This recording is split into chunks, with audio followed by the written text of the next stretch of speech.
in that commission. Now it's proceeding on end of tenure leave, and so interesting. Now someone else will be taking over. Ditto in some other agencies, PTTF and NACON. They must not disappoint Nigerians. I think that's much more important. Now let's move to the Daily Independent newspaper. The Daily Independent newspaper is next. Let's see stories there.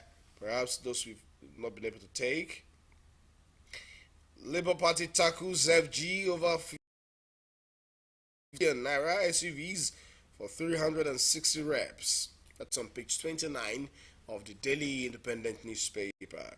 On page 29, still November 11 Guba polls. INEC raises concerns over number of litigations. Litigations every time the election is coming, of course. INEC should get used to that, but that must be a way to really deal with that. Okay, AGF, AFDB to unlock $5 billion financing for women SMEs. Unveil Nigeria's Afawa Finance Series. That's on page 6 of the Daily Independent newspaper. Kills over 500 at Gaza Hospital. Hamas Israel. Trade blame. It seems to really be getting so much there. You could go check stories from the Blueprint newspaper. Gandhi broadcast truce in Ondo of that's assembly editor office of finding truce being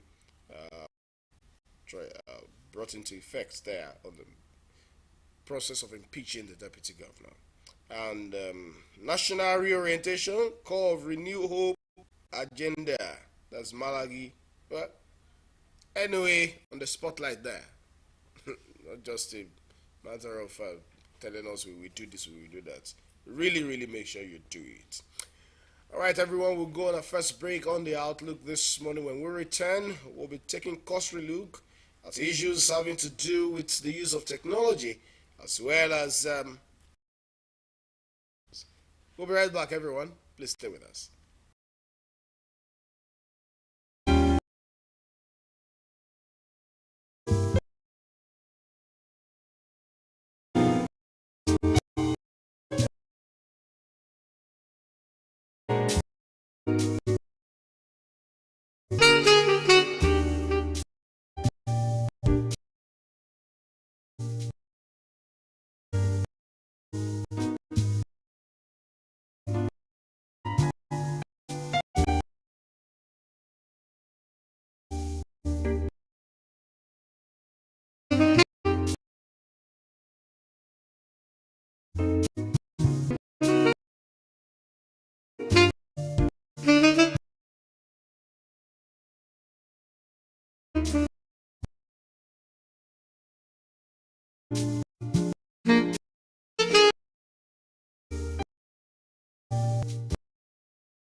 Welcome back, everyone. The conversation random game, but we intelligence develop uh,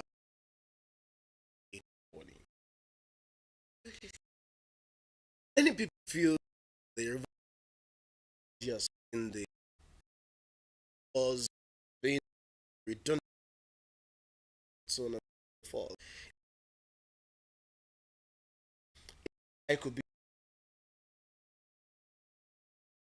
a law effect of AI. For instance, the chat you find that one also coming up with um, dampening the morale of researchers, the of um, people just copying work, and then all of how far we're dealing with this adverse effect of technological advancement. Okay, I would love that we look at AI for good and its benefits first. So historically, we could see that AI started long ago in the 1950s, but along the line, the research was not done a lot of times. Let's 2011 to 2023, we can see the boom in the productions of products, tech products especially.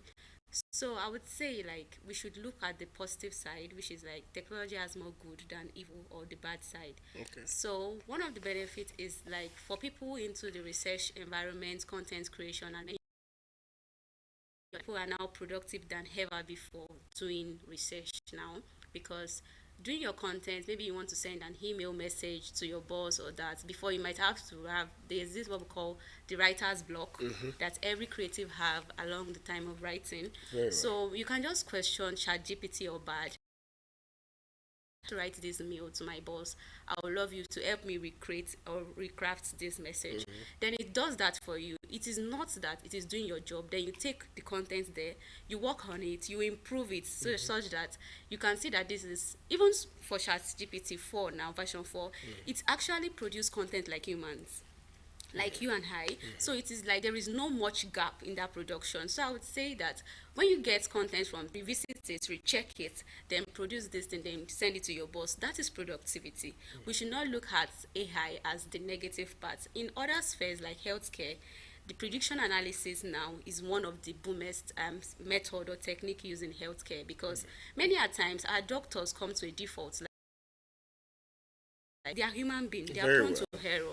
But with this machine, it is just as the way your normal car can drive you safely to this place. You won't say the car does not have its adverse effects. Sometimes the car itself can actually fall, like cause accident and all. But that doesn't stop humans from using car, the modern day car. So in healthcare, yeah, we are saying yes, the AI is taking people's jobs. Provides, yes. Taking people's job, And providing new yes, jobs. it's creating new. For example, that in healthcare industry, as I said about the prediction analysis and the results, you have data that are being collected via papers in many healthcare sectors, but these data are not being utilized. Over time, you just see them being abandoned in, to go to the grassroots to pick data collection by themselves. So imagine that is where AI comes into play. It is a model, it is a system, a machine that takes the data, enters into the model, then refines it, then gives you insights so that you can make better decisions. So you don't just have data, you have insight, you have quality information over time. So I would not say that AI has come for the bad, or it has come to disrupt things for the negative use. So then, the era of saying that Nigerian youths are lazy and all of those would be far gone, but taking advantage of the opportunities that AI presents, and indeed technology presents, what are the areas? Quick win. For instance, startups, tech, and so on. What are quick wins? Okay, for youth, I would say the most booming area is engineering, AI experts, data analysis, data analyst as a role.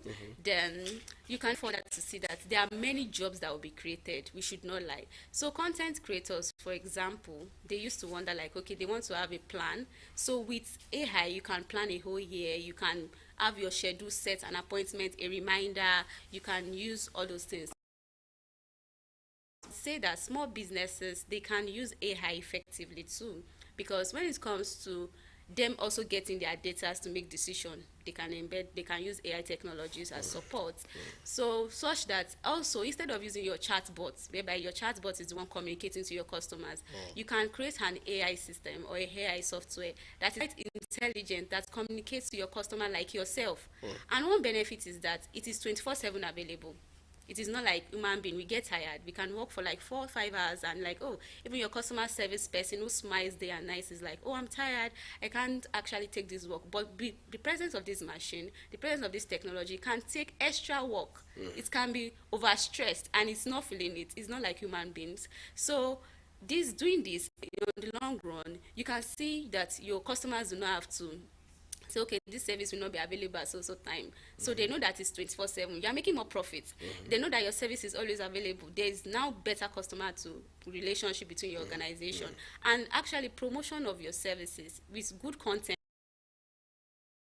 The best of the best out there, they can see you, compared to when you have somebody you have to fire this year, you tell this one you have to leave my job next year. A good AI system can craft good content for you over time, and you feel like, oh, this is me doing my job. So I would say that SMEs having better jobs to do now than ever. Nigerian youths are not lazy, because if we should see it from the point of laziness, there's no point at all. Of course. Because of course. Chinese people actually look for efficient mode of doing their work. Yes, so that is what you should engage in our modern day life, and not look at, oh, they are not. Even I feel like people are getting more creative than ever before. Yes, compared to the other. Well, in the interaction of humans with technology and on platforms, there are also the downside of it. Yeah. How we overcome the challenges that they portend. Yeah, we should look at, okay, imagine like we said, there is always an adverse effect, as I said earlier, negative side of things. Okay, we take the lead and humans should sit behind. And there are instances where humans have to take the lead and machines to sit back. Okay, for example, human communication, human interaction. There is no robot as of now that can speak like I speak now, or that can interact with you like I do. So the human intelligence is eradicated.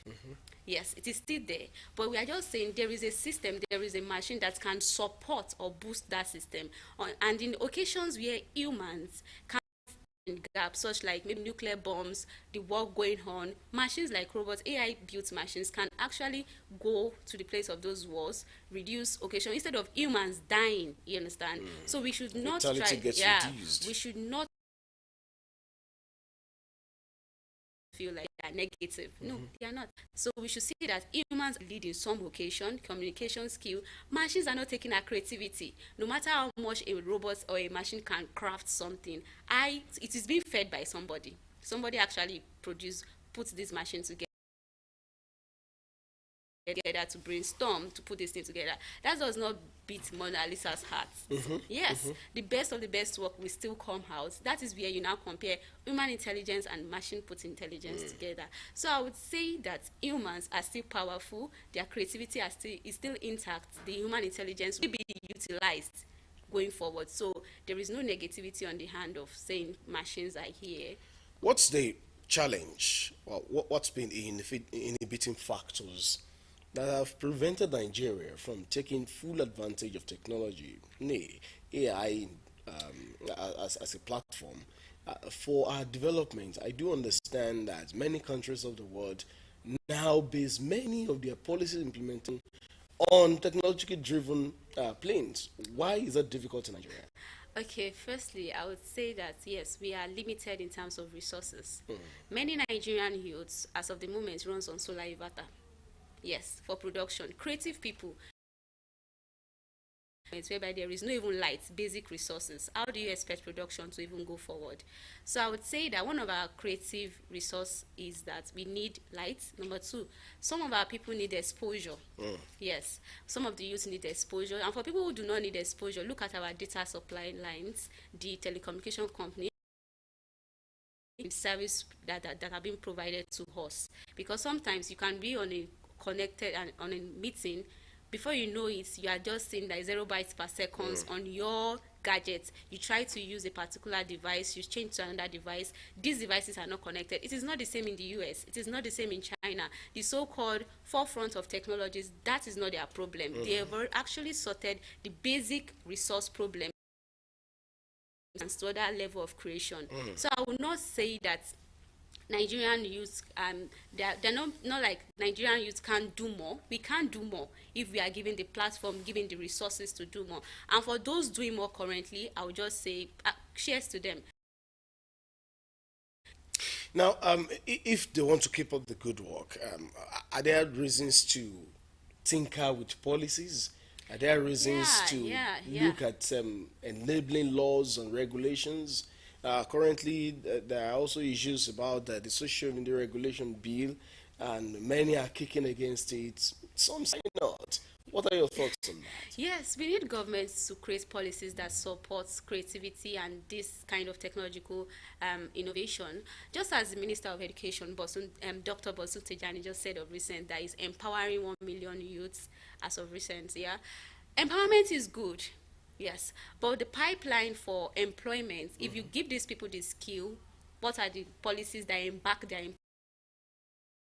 backs their empowerment in the ecosystem? Because if we should say they are SMEs, they are entrepreneurs, digital entrepreneurs everywhere now, but most of them are not getting fundings. Even people getting fundings, they are not actually thriving the way when you learn the data analysis skill as of now. In the next 2 years, you get to know that, okay, you're working with a company and the company is just folding up. So that is a limitation. So policies that grant funding, policies and regulations that guide, that surrounds empowerment and education, and not just giving out of gadgets, giving out of this. We need people that can ensure that those people that are exposed can actually live the level they are. Okay, you are currently a software developer. Where are you graduating to? Are you going into digital entrepreneurship? Are you going into government to create policies that favor people in your state, in your local government, that empowers technology? That is things we should look into. And if these things are being put in place, the new people coming into the system, because we can't continue to wait and long for, as we would say, the digital nomad long for foreigners' job. We can't continue to long for international jobs and write papers and submit portfolios and all that. We have to create a system that works for ourselves. Example, we could go into the health sector of, then from there we can actually recruit new people.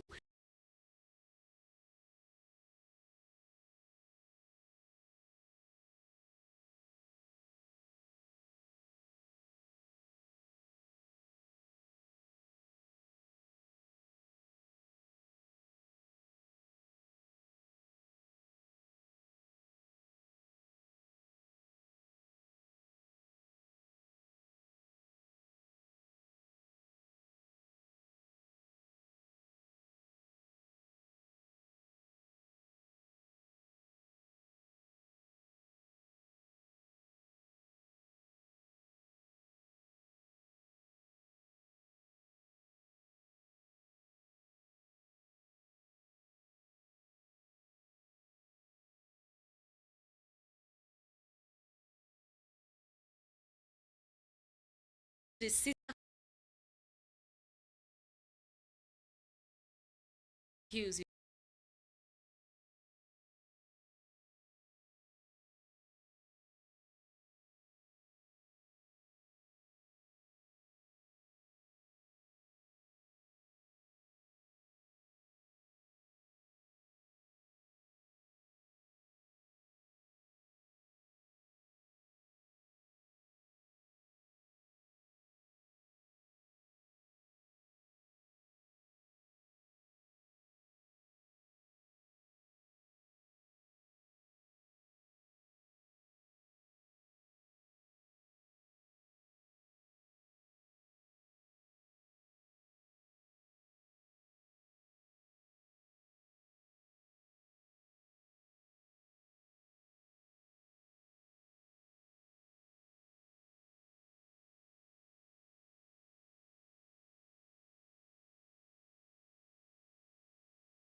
that coding this time. You now see next year non-coding skills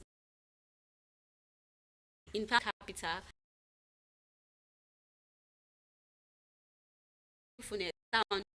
We have somebody that can actually questionnaires, brainstorm, do the grassroots work. We need people like that. We need community managers, we need programs managers, we need managers. And these are roles you won't see that people are going into it, but they are not as much compared to coding skill, because if you see a young boy now, I want to learn coding, and that is not all to tech. There is more to tech. Okay, if anyone wants to really be successful in tech, to avoid.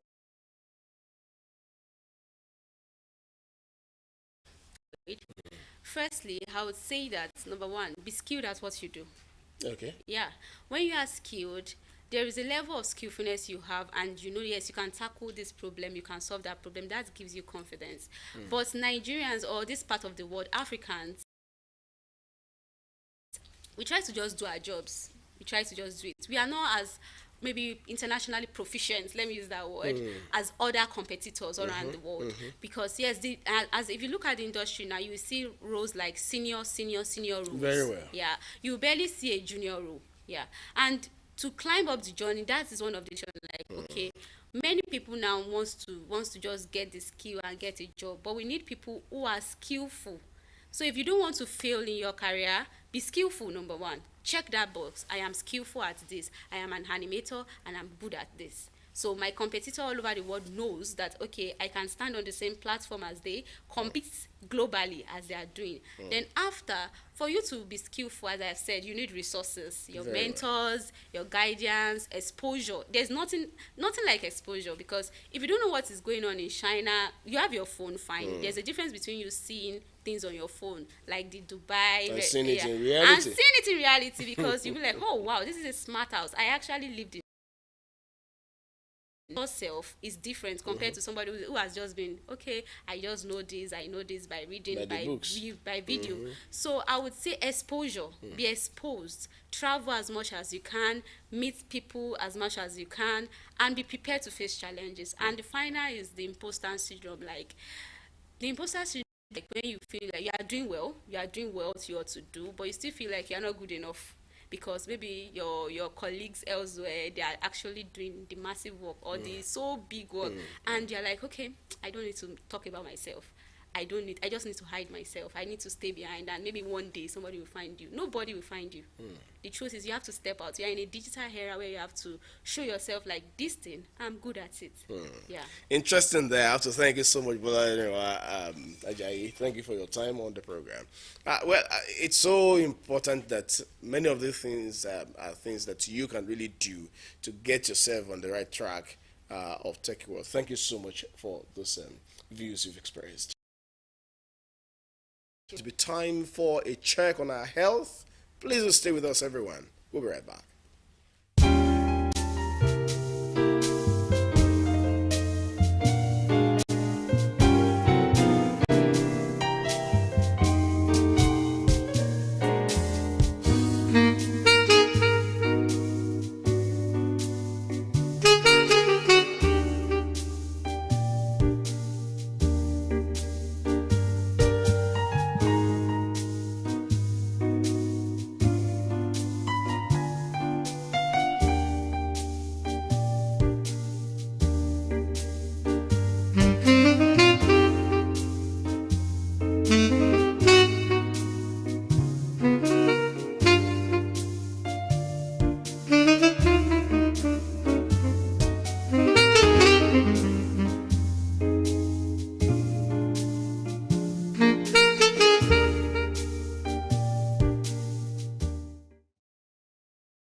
back, everyone. Now let's talk about eye care, and this time around we'll be especially focusing on conjunctivitis.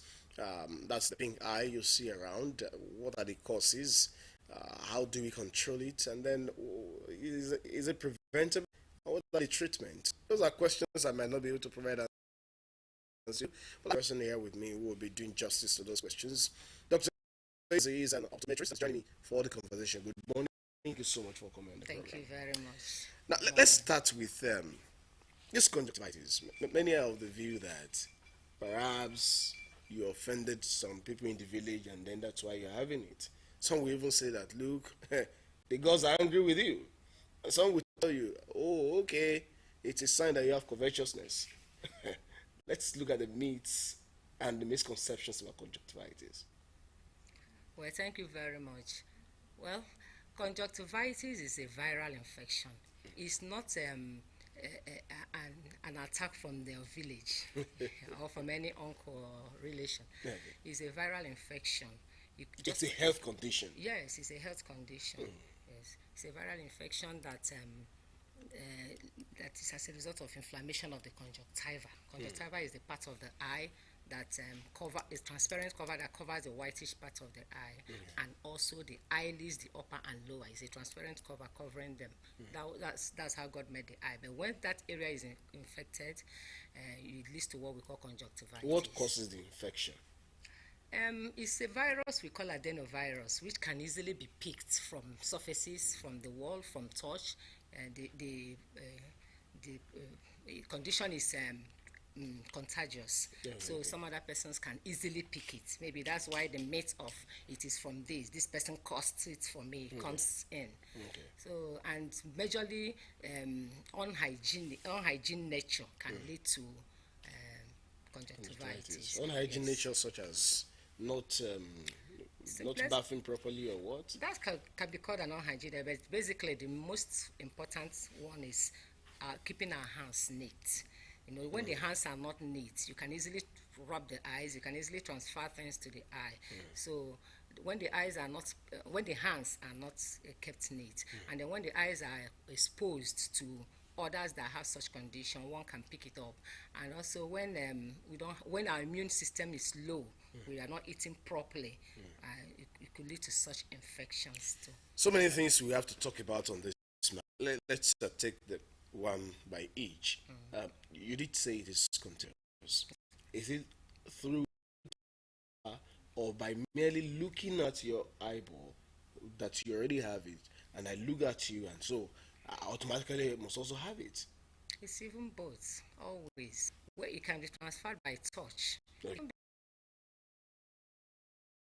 Through the environment, but basically it's by touch. Okay. When the fluid from there, and it's easy to pick it, especially among children.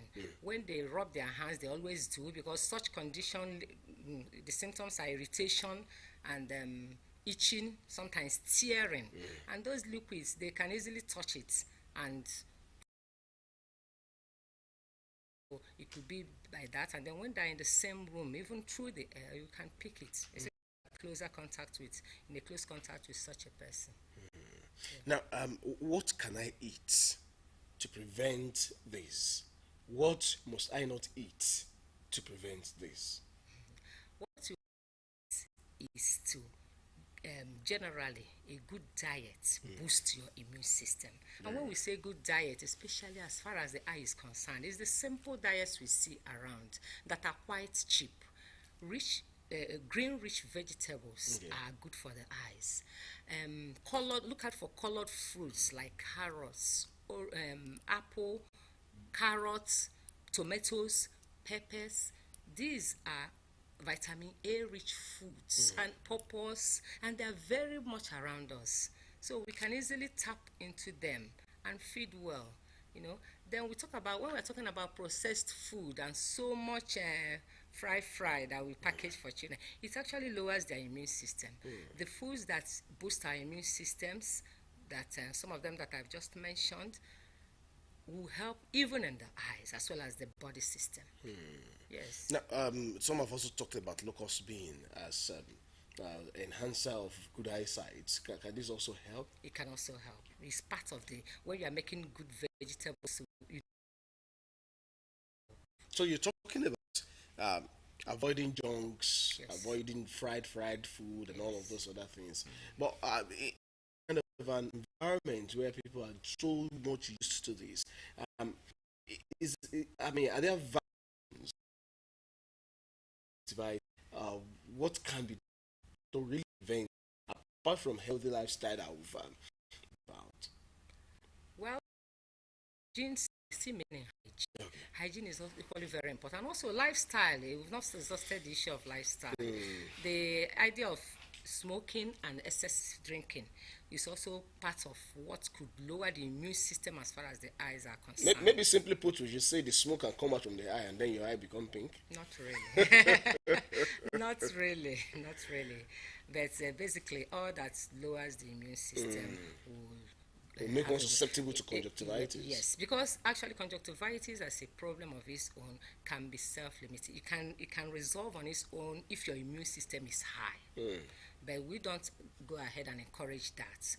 Yes, because there are different types. We have allergic, we have bacteria. Some of them, especially bacteria, it could lead to other things, other conditions, and other discomforts which you wouldn't like. So when we see, we treat, and we encourage you to get it treated. So Prevention, they say, is better than cure. But sometimes when that's happened, they will say it has happened, it has happened. And so when conjunctivitis happens, when it happens, what can be done to cure it?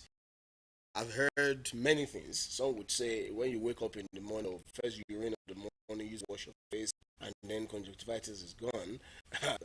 And so many funny things you hear. People just go to the eye drop. And so what can be done to cure conjunctivitis? all right, first of all, I need to say what we should not do because it comes with so many myths. You just mentioned first urine, that is dangerous. Yes, some say battery water, some say water from sugar, some say breast milk, so some say agbo. So many things we hear. Remember that I told you that this thing is self-limiting. If you leave it for some days, if your immune system is boosted, it can even resolve on its own in some cases.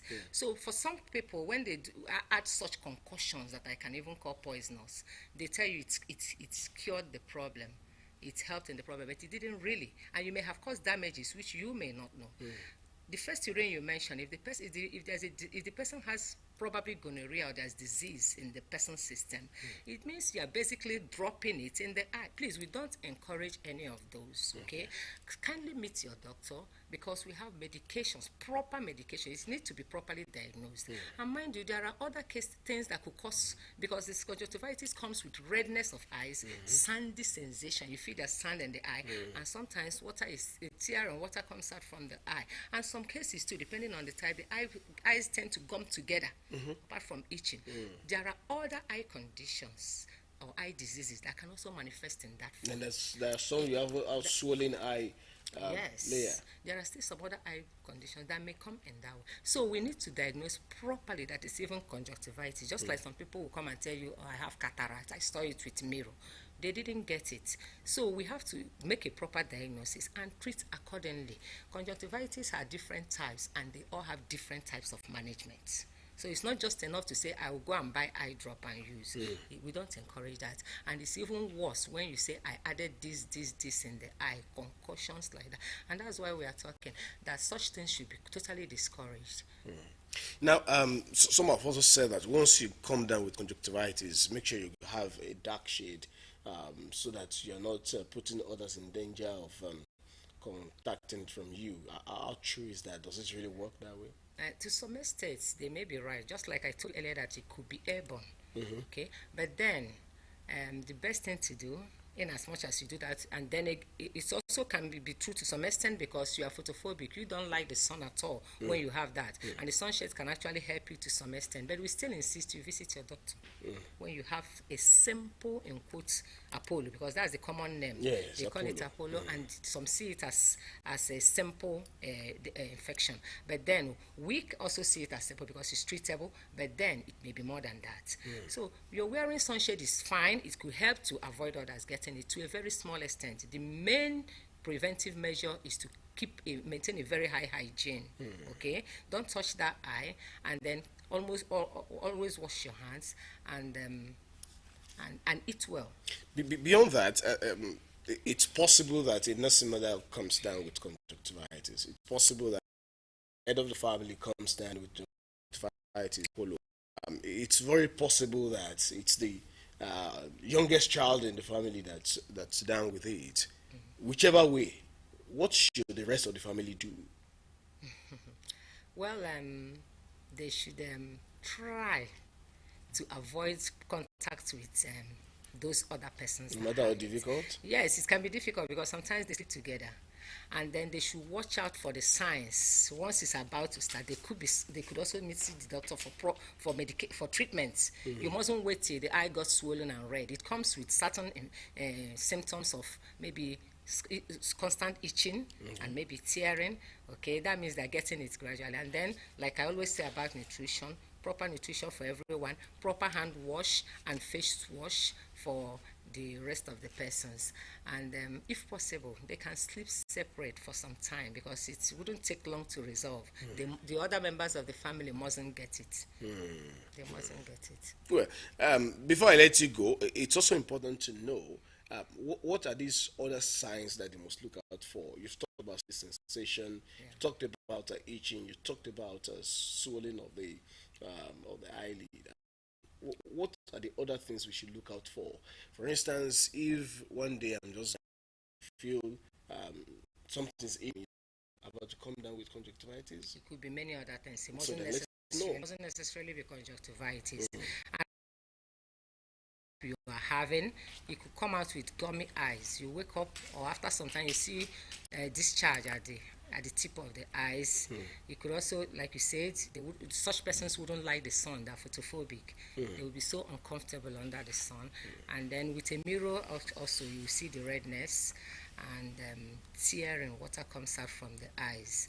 Those are other signs you could pick as early signs, and you know that something is about to happen. could overexposure to sunlight and electrical lighting and all of these other things, could they also make one susceptible to coming down with Apollo conjunctivitis? Not necessarily. Such could give other signs and symptoms, other ailments, other discomfort, other types of conditions, but not necessarily Apollo, not necessarily conjunctivitis. Yes, exposure to light should also be taken care of because it has a problem of its own, which we also create awareness on that.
I understand that to whom much is given, much is equally expected. If we highlight all of these achievements, contributions, success stories of public servants in Ondo State to the development of the state, then what could we pinpoint that government has also been able to do for civil servants and public servants to be able to say, yes, beyond celebrating you with a week every year, we are also doing this to encourage you? What can we pinpoint? A lot of things that we can pinpoint to the credit of the present administration.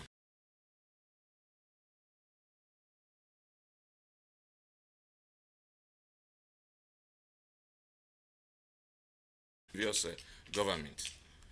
Today, the whole thing has been cleared for local government staff and primary school teachers, leaving just only 1 month for the core civil servant in the state. And as mentioned by the head of state yesterday during the press briefing, by the head of service, during the briefing, which heralded the celebration of this public service week, there is the promise that the remaining 1 month salary will be paid between now and the end of the year. I think this is to the credit of the present government. Not only that, since the inception of this government, promotion of civil servants, public servants generally, when I say public servants, the core civil servants, those in the parastatals, our teachers both in the primary school and secondary school, we have all gotten our promotion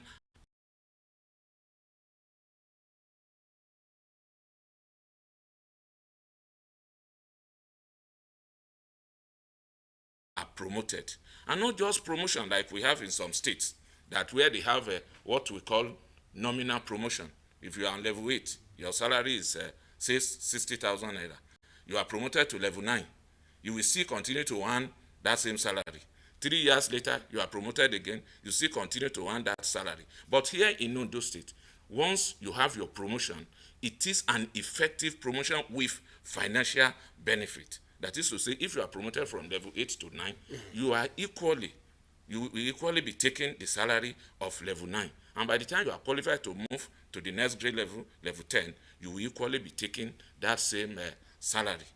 So our promotion has been very regular and timely. And in fact, let me even tell you that the processes have been put in motion to ensure that coming next year, that nothing will disrupt our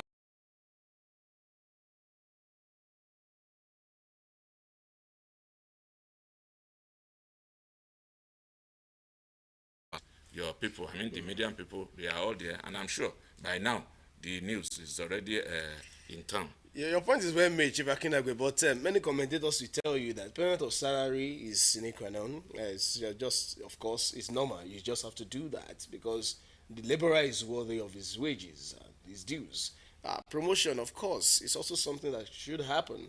Of course, it was at the point that someone was saying that leave bonus is a right. I mean, it's a privilege and not a right. But all of those things are just things that people will feel that, yes, these are normal. But have there been things beyond the normal that public servants will say, yes, we're really feeling of belonging beyond the statutory salary payment, promotion of workers, which you would agree with me, of course. So I would say it is normal. It should happen. Yes, one could say payment of salaries, promotions, that these are normal things. But like I said, we have a government sometimes that owns the workers 7 months. There are some state government surrounding us here where promotions are not done, and in some cases where it is done, like I earlier said, that it is not backed up with financial benefits. So, but if we have somebody who didn't just take that for granted, say, well, if these are that, why should I deny them? And not just only that, if you are saying that we should talk about other things, the security that this government have actually enhanced, not just only for workers this time around, but for everybody. All these success stories that we are able to talk about because there is security. If I am not sure that my life is secured, you will send in this invitation. I will stay in my house or prefer to just manage to get to my office. I won't have the confidence to be here. But one of the major credits that we can give to this government, not just to public servants, but to all of us, is the issue of security. In fact, if you take the one of the newspapers, I think The Nation today, Professor Niyi Akinaso wrote, x-raying some of the happenings in Ondo State. He gave credit to the present administration. This issue of security is one of the major things that he mentioned. Not only that, in enhancing the IDR of the government, this administration too have actually done to ensure that poverty is eradicated. Because when you don't have money, there is little or nothing that you can do. Then look at other infrastructures that is being done all around us. Not only that, when this fuel subsidy issue came up to introduce some palliative. And let me tell you, the public servants were the first set to benefit. Buses were arranged to take public servants from home to their workplace and to return them as a way of at least relieving them of some of the challenges that we have as a result of the removal of fuel subsidy. Not only that, this cap that you see on my head is one of the scheme introduced by the present government. That is the Ondo State Health Insurance scheme.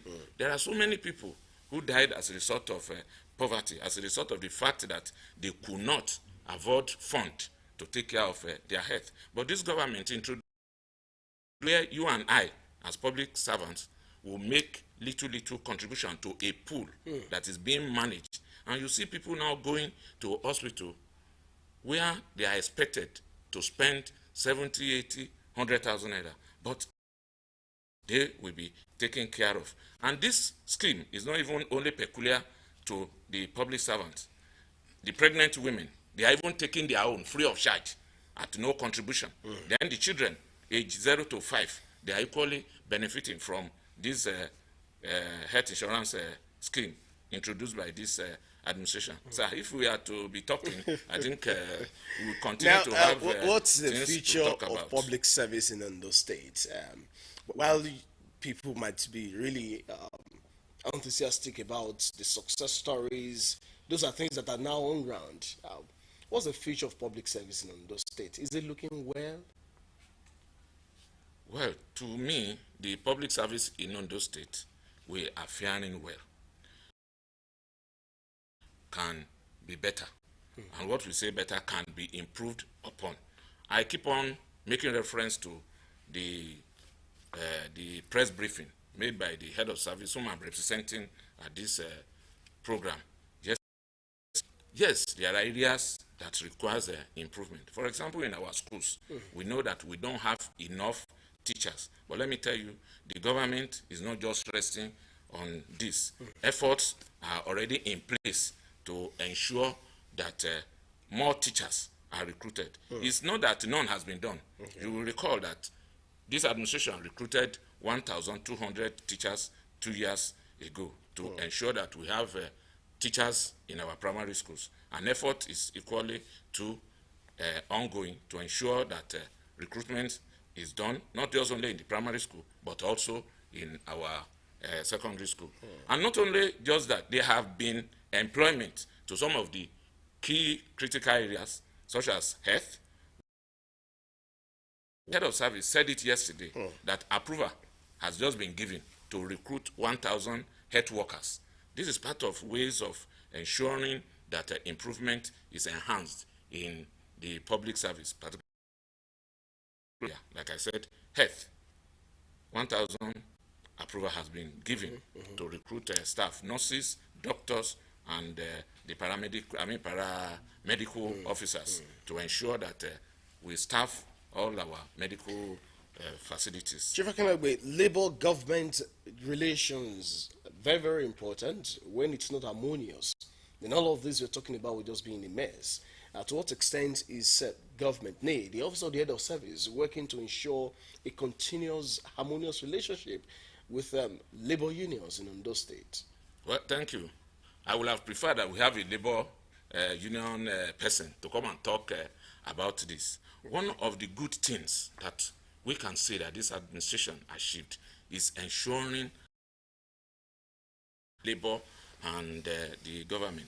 You recall that since the inception of this administration, apart from issues that is national, there has not been any time that Ondo State, whether NLC, NUT, TUC, or any of them, have the state government. We have been able to have a very good and robust relationship. In fact, what we credit the governor for doing with labor is that when our allocation comes, you say labor and some other stakeholders come, oh, this is what we have on grant this month in terms of the money we got from FAC and the IGR. What can we do with what we have? If we are able to pay salary fully, we'll pay. If we are able to pay salary, then add one other allowance or the other, it will be done. The whole thing is being laid. Is why you see that there have been very good relationship between the state government and our labor union. And I am sure that we are going to sustain this relationship. Since you're standing in for the head of service, it's also very correct to ask you what will be your charge to workers. Yes, a disposition to the gesture of government, whether or not they feel it's as of right or as of privilege. What should be their disposition to the gesture of government? I want to enjoy and encourage all of us, public servants in Ondo State, to be more dedicated than before, to do our job as is expected, to be on our desk at the expected time, attend to issues on our table, attend to people, so as to tell the whole world that we appreciate all the gestures that we are enjoying from the present administration. And moderators, let me say that we're actually doing that. For example, in fact, what was displayed yesterday at the beginning of this public service week, the head of service himself said he was amazed. You know, yesterday we slated a program for 6:30 a.m., but the in their large number, despite the rain, and we had the earthwork from Adegbemile to stadium where we had the exercise, and as God will have it, almost as we are getting to the stadium, the rain subsided, and we were able to have the workout or whatever that we needed to do. And how the workout will be a regular thing. The head of service, in fact, acknowledged that is the kind of things that is expected from the public service. And I want to tell my colleagues that we should continue in that spirit. One of the other programs slated this morning, 8 a.m., I left Adegbemile to this place. People were already there. In fact, as this program is going on, the head of service is having an interactive session with the public servants. But as early as 7:30, people were there. People came to the office, bought buses from there to the place. So that is to tell you the level of commitment. So the program wraps up tomorrow. People encourage them to. So what's the event coming up tomorrow? As a reminder to our people, what's the program coming up tomorrow? Tomorrow there will be a public lecture to be delivered by Professor Adetunji Olaopa, and the title of the topic, which was taken from the theme of this year's celebration, is leveraging on bureaucratic potentials for the promotion of investment in Ondo State. It will be holding at the Dome, the International Event Center. So I want to encourage all the people of Ondo State to be part of the program. It is not limited, the invitation is not limited to public servants alone. We are inviting everybody, or the good people of Ondo State, to be part of the program. Then apart from the public lecture, there will be award to some outstanding public servants during the program. That is one of the ways to do well. Don't forget that one way or the other, they notice, and one day it will be rewarded. Thank you so much, Chief Dele Akinagwe is the Permanent Secretary on the State Universal Basic Education Board, SUBEB. He's standing in for the head of service of Ondo State, Pastor Kayode Ogundele, in this conversation centering on the Public Service Week 2023. Thank you so much for your time. Chimakinagwe. Thank you, Mr. Moderator. All right, everyone, I have to thank you so much for being part of the engagement today. It's been an engaging engagement, and I must thank you for being part of it. Otherwise, it wouldn't have been a successful outing. It returns on Friday, God willing. I am Sunday Kolawole. Please enjoy the rest of the day.